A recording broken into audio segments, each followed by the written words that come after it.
నమస్తే మిత్రులారా, నేను మీ శ్రీనివాస్ చౌహాన్ అడ్వకేట్. మిత్రులారా, వారసత్వంగా వచ్చినటువంటి ఆస్తి తండ్రితో పాటు కుమారులందరూ కూడా వాటాలుగా పంచుకున్న తర్వాత తండ్రి తనకు వచ్చినటువంటి వాటాని తనకు నచ్చిన వారసుడికి ఇవ్వవచ్చా, లేకపోతే అమ్ముకునే అవకాశం అతనికి ఉంటుందా అనంటే, మిత్రులారా, మన దేశంలో హిందూ వారసత్వపు చట్టం 1956 అమలు ఉన్నటువంటి చట్టం.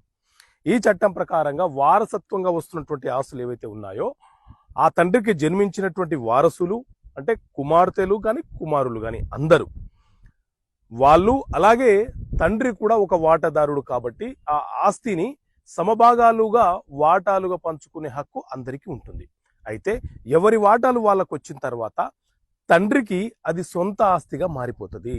ఆ తండ్రి యొక్క వాటా అతను ఎవరికైనా గిఫ్ట్ చేసుకోవచ్చు, అమ్ముకోవచ్చు, వీలునామా రాసుకోవచ్చు. అదే వారసులైనటువంటి వాళ్ళకు వచ్చినటువంటి కుమారులకు వచ్చినటువంటి వాటా ఏదైతే ఉందో వాళ్ళు వాళ్ళ కొడుకుల యొక్క, కూతుర్ల యొక్క, మేజర్ అయినటువంటి వాళ్ళ పిల్లల యొక్క కన్సెంట్ లేకుండా, వాళ్ళ అనుమతి లేకుండా అమ్మే హక్కు వాళ్ళకు ఉండదు.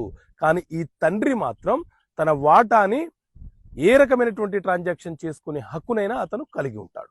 ఓకే మిత్రులారా, థ్యాంక్ యూ. జై హింద్. తల్లి అప్పు చేస్తే పిల్లలు తీర్చాలా? అయితే ఈ బుక్ చదవండి.